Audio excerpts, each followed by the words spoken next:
The great chime hall of the Cathar Concordance was a chamber of sculpted light and resonant silence. Crystalline pylons, grown over millennia from the planet's core, rose into a vaulted darkness where captured nebulae swirled in a slow, cosmic ballet. There were no chairs, no thrones, no daises for hierarchy. The members of the Prime Concord stood as living pillars themselves, their multifaceted, silicon-based bodies pulsing with the soft, internal light of cogitation. Communication was not spoken, but chimed, a complex symphony of harmonic frequencies that conveyed logic, data, and irrefutable proofs. For the Cathar, truth was a mathematical constant, and their society was the grand equation striving for a final, stable solution. But today the hall was filled with a discordant hum. It was the sound of uncertainty, a variable they could not solve, humanity. Prime Resonator Xylos, whose crystalline form was older and clearer than most, felt the dissonance as a physical pressure against his being. His internal light, usually a steady, cool blue, now flickered with troubled violet hues. He stood at the focal point of the chamber, the resonant frequencies of the entire concordance converging within his core. He was the fulcrum of their collective thought, and their collective thought was fracturing. The subject of their unending debate was a species so young, so utterly chaotic, that their very existence was an affront to the Cathar's meticulously ordered universe. Humans, a species of organic, emotionally driven beings who had spilled out from their solitary star system with the explosive, unpredictable energy of a supernova. The hard, sharp chime of Strategos Prime Vorlag cut through the ambient murmur. His light was a piercing crimson, the color of focused intent and military certainty. He was a being of pure, unwavering logic, but his logic always concluded in force. The gray consummation expands. Its pace is accelerating, conforming to our projections with a 99.96 percentile of accuracy. The Terran Federation is directly in its path. The data remains unchanged. The most logical course of action is to enact the cauterizing perimeter. We will sever their hyperlane connections, collapse their wormhole junctions. We will create a firebreak. Their sector will be a sacrifice, but a necessary one to ensure the integrity of the galactic core. Vorlag's argument was clean, precise, and horrifying. He spoke of extinguishing trillions of lives as one might speak of pruning a dead branch. To the Strategos Prime, humanity was a chaotic system, a variable that introduced risk. Their fleets were small, their technology a patchwork of elegant innovations and brute force vulgarities. Their command structures were decentralized, their leaders swayed by things the Cathar could barely comprehend. Hope, despair, loyalty, love.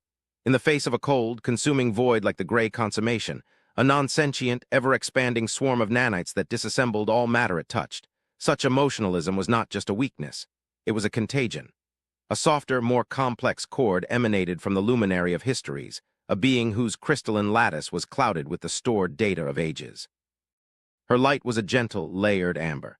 The Strategos Prime's logic is sound based on the known variables, yet the variable of humanity itself remains unquantified. We have observed them for the length of their interstellar history. They are aggressive, yet they build sanctuaries for lesser species. They are sentimental, yet their science is capable of breathtaking leaps of intuition. They wage war with a ferocity that terrifies, yet they weep over a single, fallen soldier. They are a paradox. To excise a paradox is not a solution. It is an admission of failure to comprehend. Xylos let the two opposing frequencies wash over him. Vorlag's crimson logic was a sharpened spear, promising a swift, clean end to the problem. The luminary's amber contemplation was a winding river, full of hidden depths and unknown currents. For cycles, this debate had raged. The gray consummation was a slow-moving apocalypse. It did not communicate. It did not negotiate. It simply was. A mindless, galactic plague. And humanity, in all its messy, vibrant, contradictory glory, was the first major civilization poised to be erased by it. The Cathar Concordance, the self-appointed custodians of galactic stability, had the power to save the rest of the galaxy by sacrificing the few. It was the ultimate ethical test, framed in the cold language of cosmic mathematics. Their chaos is a liability, Vorlag chimed again, his frequency hardening. We have analyzed their military responses to lesser threats. They are unpredictable. They deploy fleets based on political pressures, not tactical realities. They will fracture. They will panic. Their panicked, desperate flight will scatter the consummation's spores across untainted sectors. They will not die see. Leanly, they will spread the plague through their sentimentality, their refusal to abandon colonies that are already lost. Cauterizing the perimeter is not an act of aggression against them. It is an act of galactic hygiene. Xylos shifted his internal resonance, a subtle gesture that called for silence. The dissonant hum in the hall subsided, leaving only the soft, ambient glow of the swirling nebulae above. He focused his thoughts, translating them into a frequency that was both a question and a philosophical treatise. We define the universe through the lens of our own perception. We are beings of crystalline logic, and so we seek a universe of predictable equations. We see the gray consummation as a known entity, a physical process that can be modeled and contained. We see humanity as an anomaly, a chaotic variable that disrupts the equation. But what if our perception is the flawed instrument? What if the chaos we perceive in humanity is not a weakness, but a different form of order, one we are not equipped to understand? He let the thought resonate, feeling it ripple through the assembled minds of the conquered. He had studied the humans more than any other. He had observed their transmissions, not just the official diplomatic cables and scientific exchanges, but their art. He had experienced their music, a cascade of illogical, emotionally charged frequencies that produced in him a state of profound, inexplicable resonance. He had viewed their visual art, images that conveyed entire histories of sorrow and joy in a single, static frame. He had even attempted to parse their philosophy, their endless circular arguments about meaning and purpose in a universe that the Cathar knew was entirely without intrinsic meaning. It was all noise. It was all chaos. And yet, it felt important. They are aware of the consummation, Xylos continued, his chime deepening.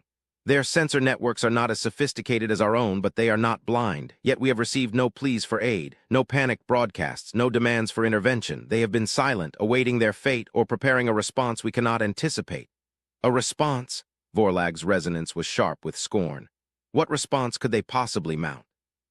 Their most powerful warships are kinetic kill vessels and plasma projectors.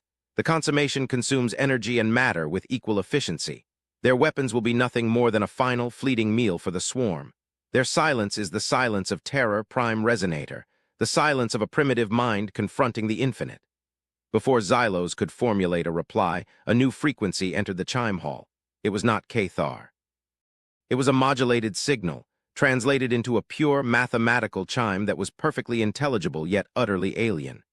It was a formal request, sent from a single small vessel that had just translated from hyperspace at the outermost edge of their system, precisely on the diplomatic demarcation line, respecting all Cathar protocols to the letter. It was from the Terran Federation. It requested an immediate audience with the Prime Concordance on a matter of mutual existential importance. The message was calm, it was formal, it was precise. There was no hint of fear. And that, more than anything else, sent a tremor of genuine disquiet through the ancient, crystalline heart of the Cathar Concordance. The human vessel was a masterpiece of defiant understatement. Where Cathar ships were vast, geometric constructs of living crystal, humming with contained energy, the human ship was a sliver of polished, obsidian-dark metal.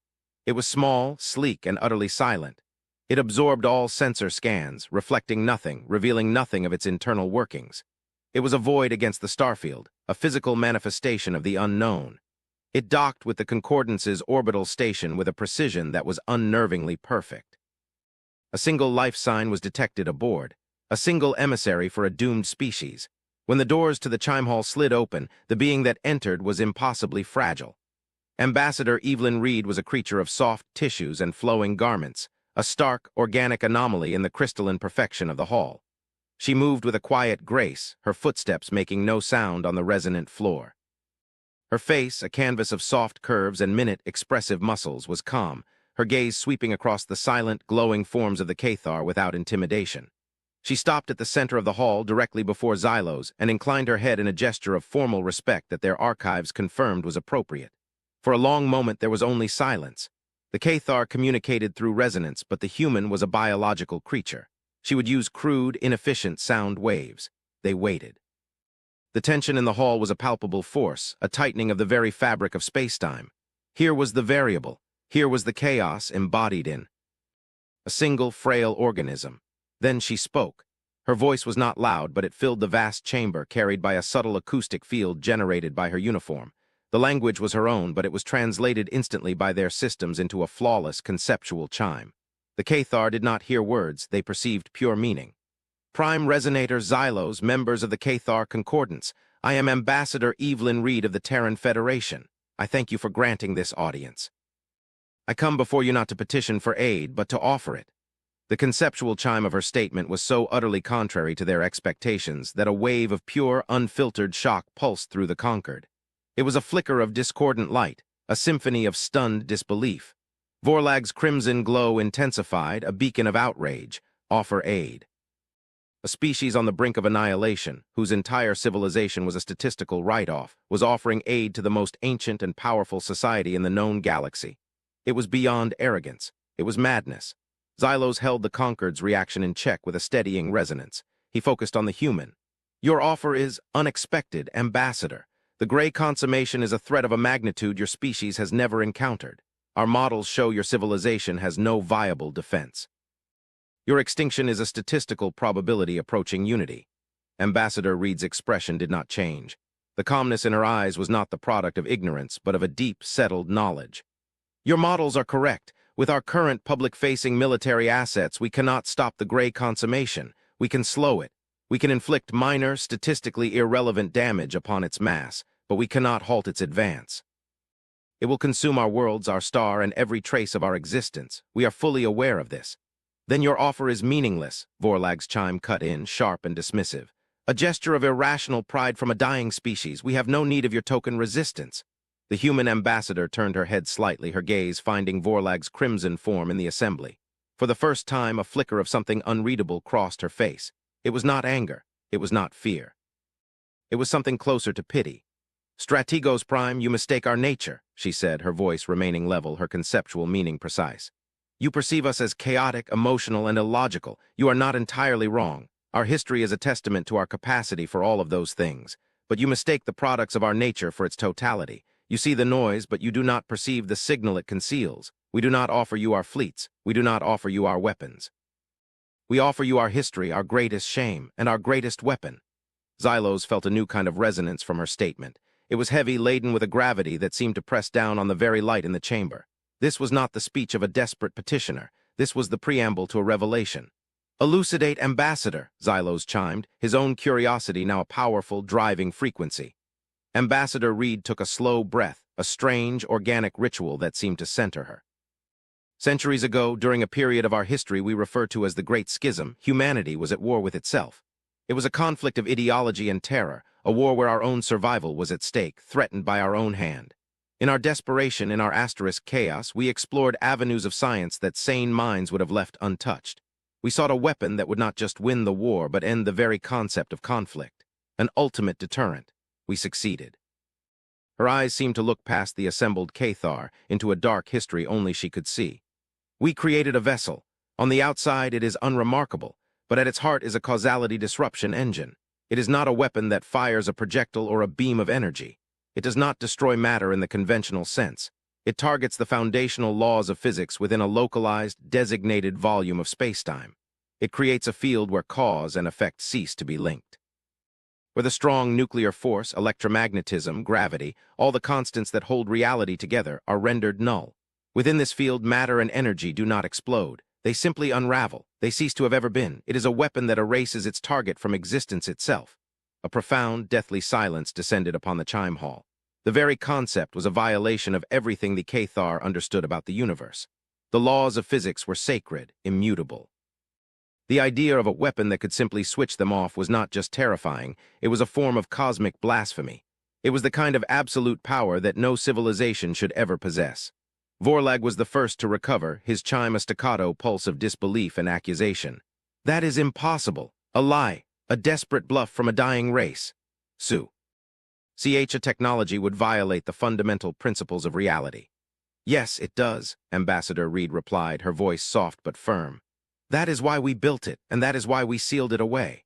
The moment we tested it on a barren moon in an empty system, we understood what we had done. We had not created a deterrent. We had created a tool for ultimate annihilation, an existential threat not only to our enemies but to our own souls. We saw in that weapon the reflection of the worst parts of our nature, our capacity for total, remorseless destruction. And we were horrified. The leaders of all factions declared the project anathema. The ship, which we had named *Veritas*, the truth, was taken to a black hole singularity, its systems powered down, and locked in a decaying orbit from which it could never escape under its own power. Its existence was erased from all public records. Its crew, its scientists, its builders, their memories were archived and sealed under the highest security protocols. We as a species made a collective choice. We chose to forget. We chose to believe we were better than that. This warship was too dangerous to be public, too dangerous for anyone, especially ourselves, to know about, until now. She paused, letting the weight of her confession settle in the silent hall. The gray consummation is not a sentient enemy. It is a mindless plague. It feels no. It cannot be reasoned with. It cannot be deterred. It is a force of nature that is unmaking our corner of the galaxy. Against such a foe, conventional morality, conventional warfare is meaningless. Using the Veritas against a thinking, living enemy is an unforgivable atrocity, but using it against a mindless, self-replicating storm of matter-disassembling nanites, that is not war. It is surgery. A terrible, dangerous surgery on the fabric of reality itself, but one we are now willing to perform. Xylos felt his own internal light waver. The implications were staggering. If the human was telling the truth, then their entire understanding of the species was flawed. Their chaos was not just a source of weakness, but the crucible for a power beyond imagination. And their sentimentality, their emotionalism, was not a failing, but the very moral compass that had led them to lock that power away. They were not children playing with fire. They were fallen angels who had stared into the abyss, seen their own reflection, and turned away in horror. Proof, Vorlag chimed, his frequency tight with suspicion. You make an extraordinary claim. It requires extraordinary evidence. Ambassador Reed nodded. Of course, we anticipated this. The Veritas has been retrieved from its orbital prison. It is currently located in a quarantined, empty sector several light-years from here. I am authorized to conduct a remote, low-yield demonstration. I would invite the Concordance to observe through your long-range sensors. Target coordinates are being transmitted to your diplomatic channel now. Please observe. A stream of data flowed into the Cathar network. It was a set of coordinates pointing to a desolate, lifeless rock, a rogue planetoid drifting in the interstellar void. Xylos, along with the entire Concord, focused a portion of his consciousness on the data streaming from their most powerful observational arrays. The image was resolved in real time, a barren, cratered sphere of ice and rock. On a view screen that materialized from shimmering light in the center of the hall, Ambassador Reed's calm face appeared. Her hands moved over a small, holographic interface projected from her wrist. Authorizing remote systems activation, targeting a pre-designated sector of the planetoid's northern pole. Engine charge at minimum yield, 0.001%. Firing. She did not flinch. Her voice did not tremble. On the main sensor display, nothing happened. There was no flash of light, no energy beam, no explosion. For a moment, Vorlag's crimson light pulsed with triumphant scorn. The bluff had failed. And then the Cathar sensors began to scream, not with data of an impact, but with the lack of it. An entire section of the planetoid, a vast mountain range and the ice field surrounding it had simply vanished. It was not destroyed. There was no debris field, no radiation signature, no thermal bloom. The sensor readings from that volume of space returned nothing. Not empty space, which has a quantum signature, not a void. It was a hole in reality. Patch of absolute conceptual null state, where the universe had been edited. The planetoid's own gravity was now warping around this wound in spacetime, its tectonic plates fracturing as its structural integrity collapsed. The chime hall was utterly, profoundly silent. The crimson light of Strategos Prime Vorlag had faded to a dim, shocked pink. The Cathar, a species that had mapped the fundamental forces of the cosmos and believed they understood its immutable laws, were staring at irrefutable proof that they knew nothing. They had spent cycles debating the fate of a species they considered to be primitives, all while that species held in its possession the power to unmake creation, a power they had not used, not out of ignorance, but out of wisdom. Out of a sense of ethics so profound it bordered on the divine. Xylos looked at the small, fragile human standing in the center of their hall. Evelyn Reed's face was etched with a deep, profound sorrow, not triumph. She was not proud of this power. She was ashamed of it. She was burdened by it. And in that moment, Xylos understood. Humanity's chaos was the chaos of a star being born, violent, unpredictable, but capable of forging new light in the darkness. The Cathar's order was the order of a crystal, perfect and stable, but incapable of change. He knew, with a certainty that resonated deeper than any logical proof, that the Concordance was about to make the most important decision in its long history. The question was no longer whether to sacrifice humanity. The question was whether they were worthy to stand beside them. The great chime hall remained silent for a period that stretched beyond all decorum. The data from the demonstration was irrefutable, cycling through the collective consciousness of the Concordance like a virus of pure truth. Every logical model, every strategic projection was rendered obsolete. They were facing not a variable, but a fundamental recontextualization of the universe. The humans were not a lesser race to be managed or sacrificed. They were a civilization that wielded a power of cosmic significance, a power they had chosen to sheathe out of a moral conviction the Cathar were only now beginning to comprehend. The silence was not one of indecision, but of profound, systemic shock. It was Xylos who finally broke it, his resonance a low, complex chord that spoke of humility and awe. "Ambassador Reed, your demonstration has been conclusive. You have shown us a truth we were not prepared to witness. Forgive the limitations of our perspective. We have long viewed the universe as an equation to be solved. You have shown us it is a story to be written and that the pen can be a terrible thing." Ambassador Reed gave a slow, somber nod. "We did not seek this power, Prime Resonator. We stumbled upon it in our darkest hour. It has been our secret burden ever since. We do not offer its use lightly. The potential for catastrophic, unforeseen consequences is significant. The causality disruption engine has never been deployed at full capacity, nor has it been used within a complex gravitational environment like a solar system. It could tear the fabric of spacetime in ways we cannot predict. But the alternative is the certainty of the gray consummation. Slow, grinding annihilation that is 100% predictable. We choose the terrifying uncertainty of hope over the certainty of oblivion. Vorlag's crimson light had returned, but it was deeper now, less the color of aggression and more the hue of a mind grappling with a paradigm-shifting revelation. His chime was uncharacteristically subdued. "Your proposal, what is it precisely? What do you ask of the concordance?" "We ask for nothing," the ambassador stated, her meaning sharp and clear. "We offer a joint strategy. The Veritas is a scalpel, not a sword. Its effective range is limited and the field it generates is precise. To use it, we must bring it close to the consummation's primary mass. Our fleets are insufficient to clear a path. Your fleets, Strategos Prime, are the most powerful and disciplined in the galaxy. We propose a coordinated effort. The Concordance fleet will engage the consummation's periphery, not to destroy it, which we know is impossible, but to hurt it. To channel the swarm to force its densest concentrations into a designated kill zone in empty space, a choke point. Once the mass is sufficiently concentrated, the Veritas will translate in, deploy its weapon, and translate out. It is a plan that requires your strategic mastery and our unique asset. The logic of her proposal was elegant. It was not a plea for rescue, but a blueprint for a symbiotic military operation. She was offering them a role, a purpose, a way to fight back against the inevitable. She was treating them as equals, even though she had just revealed a power that dwarfed their entire military might. It was a masterful act of diplomacy, rooted not in flattery, but in a sincere respect for their capabilities. The luminary of histories pulsed her soft amber light. "You have held this power in secret for centuries. Why reveal it now? Why to us? You could have deployed it in secret, saved your own people, and left the rest of the galaxy to its fate.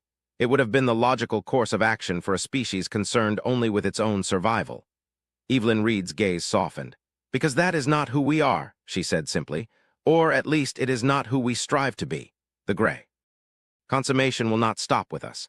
Our sector is merely the first course in a banquet that will consume the entire galaxy. To save only ourselves would be a meaningless victory, a temporary reprieve.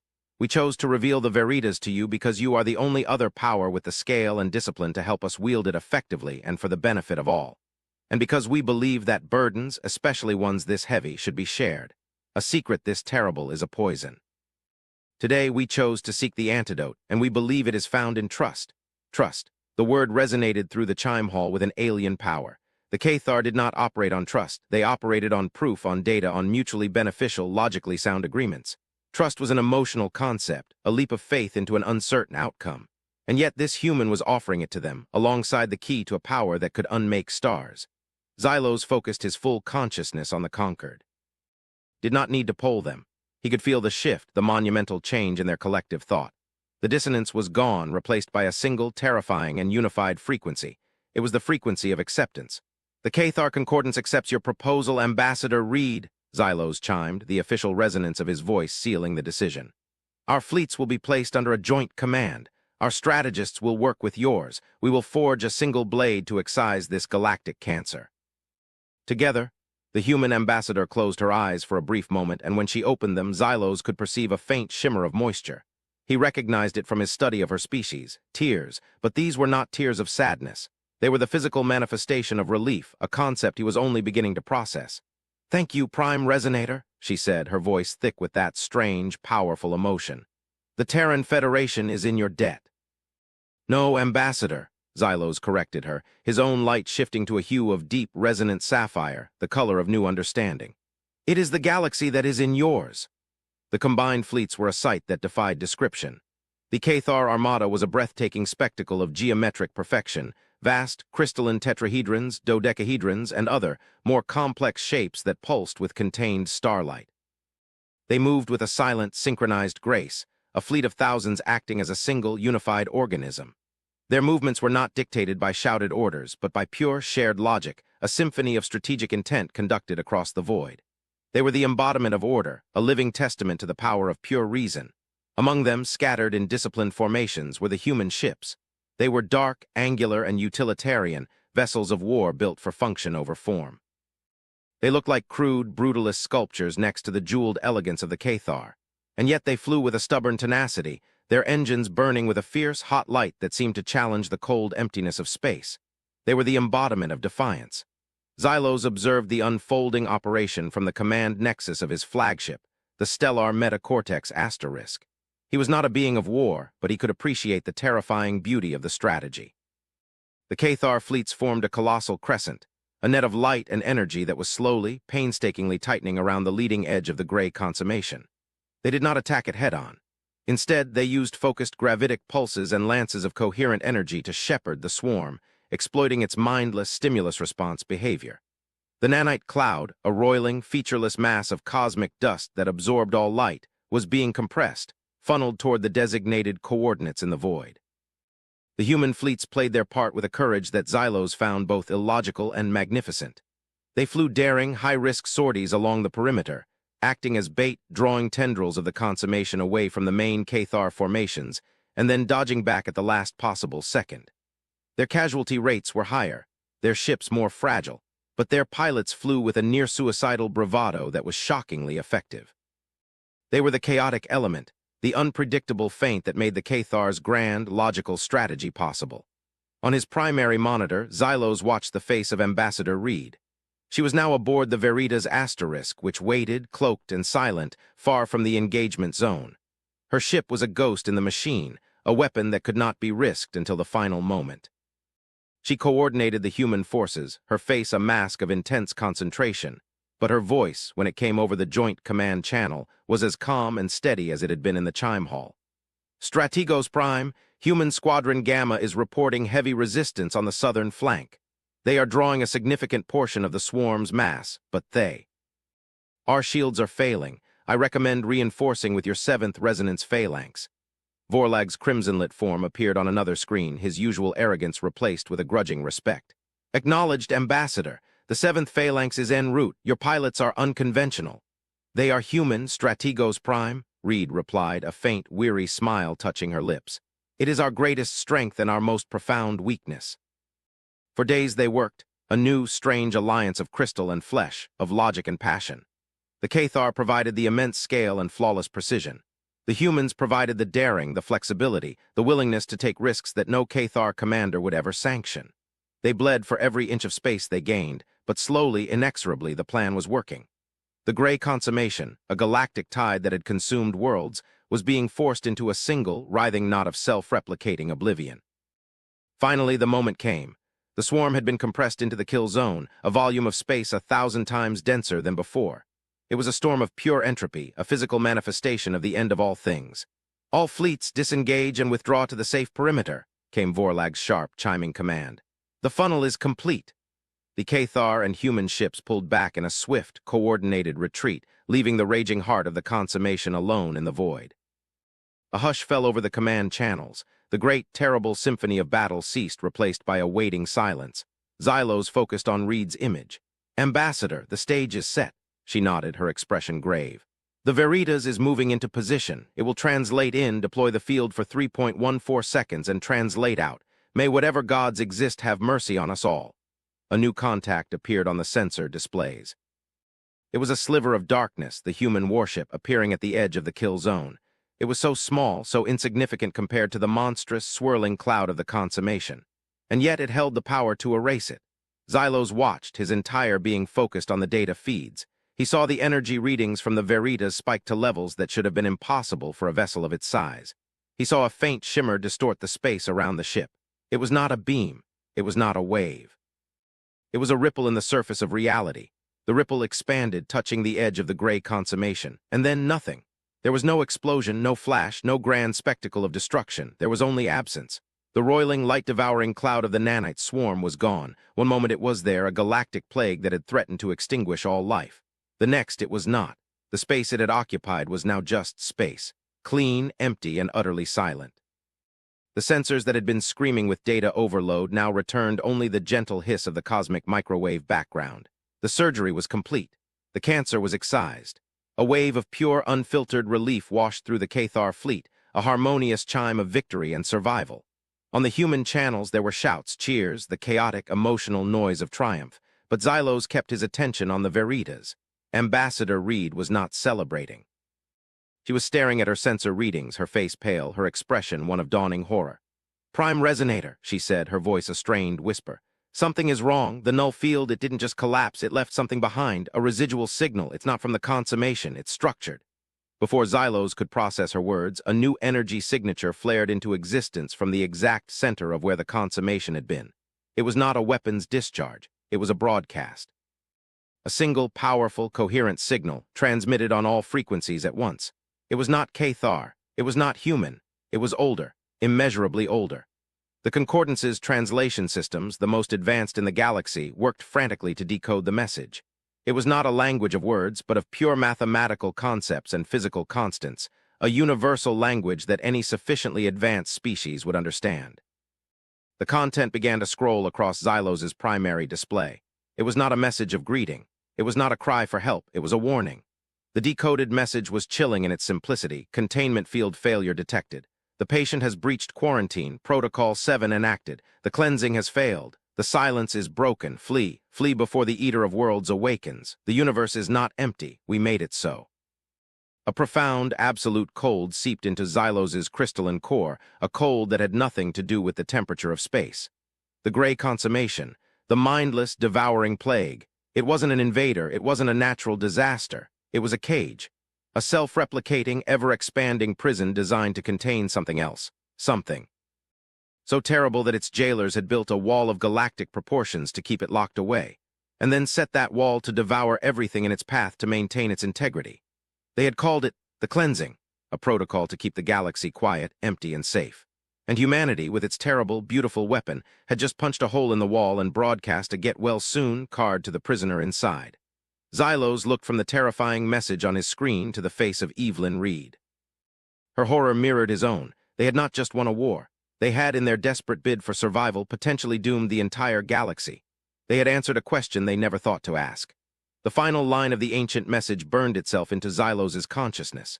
The universe is not empty. We made it so.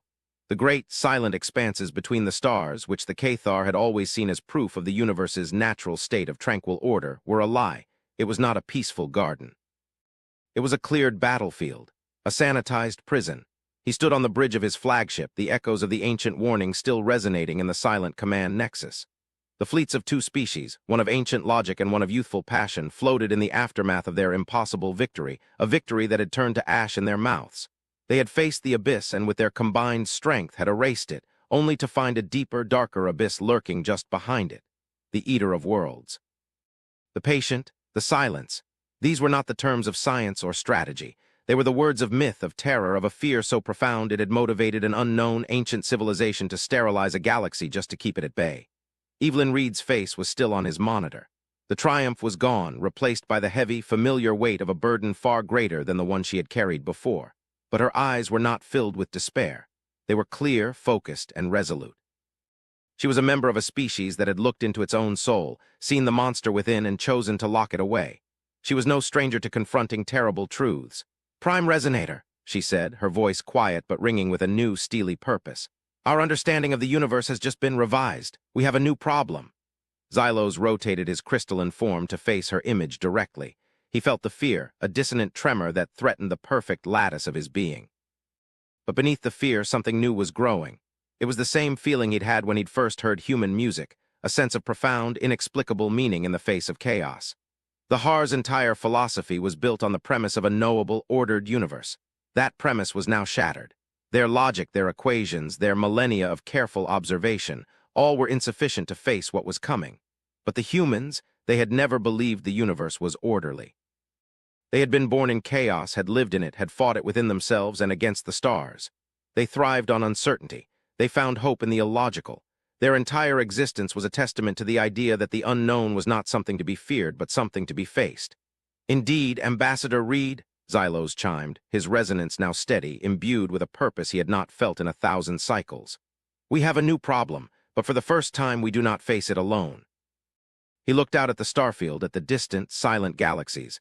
They no longer seemed like peaceful islands of light in a calm, dark sea. They seemed like hiding places, like panicked whispers in a library where a great beast was about to stir. The Cathar had sought to be the custodians of a quiet galaxy. They had just learned they were merely the inhabitants of a silent cage, and they had just broken the lock. The future was no longer a predictable equation. It was a terrifying, unknown story, and its first chapter had just been written in fire and shadow by the two most unlikely collaborators in the cosmos. And as the Cathar and human fleets began to slowly, solemnly turn toward home, a new shared frequency began to resonate between them, not of logic, not of emotion, but of a grim, unified resolve. The war for survival was over. A new war for existence itself had just begun.